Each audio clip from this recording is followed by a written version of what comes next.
अथ श्रीलक्ष्मी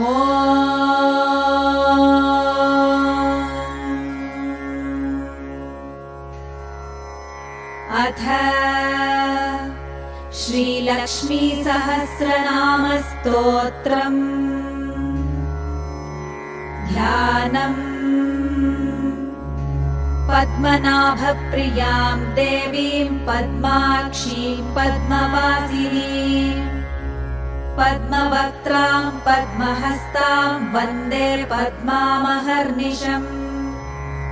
पूर्णेन्दुवदनां दिव्यरत्नाभरणभूषितां वरदाभयहस्ताढ्यां ध्यायेच्चन्द्रसहोदरीम्।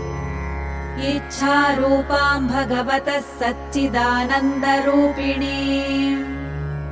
सर्वज्ञां सर्वजननीं विष्णुवक्षस्थलालयाम्। दयालुमनिशं ध्यायेत् सुखसिद्धिस्वरूपिणीम्। हरिः ओम्। नित्यागतानन्त नित्यानन्दिनी जनरञ्जनी नित्यप्रकाशिनी चैव स्वप्रकाशस्वरूपिणी। महालक्ष्मीर्महाकाली महाकन्या सरस्वती।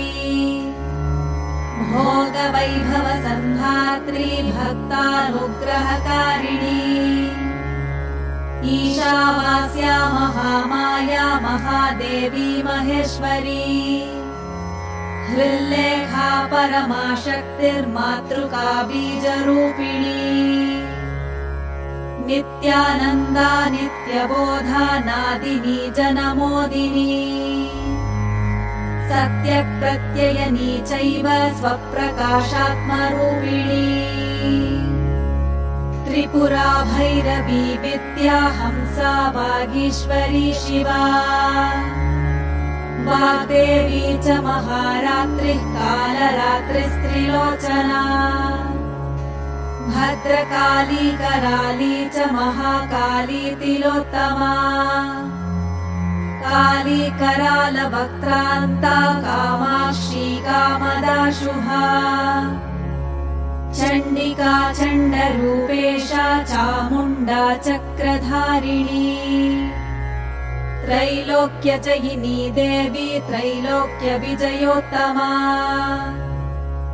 सिद्धलक्ष्मीः क्रियालक्ष्मीर्मोक्षलक्ष्मीः प्रसादिनी। उमा भगवती दुर्गा चान्द्री दाक्षायणी शिवा।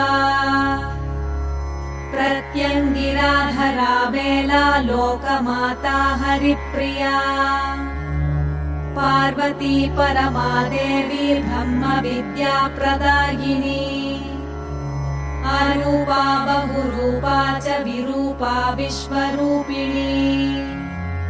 पञ्चभूतात्मिका वाणी पञ्चभूतात्मिका परा।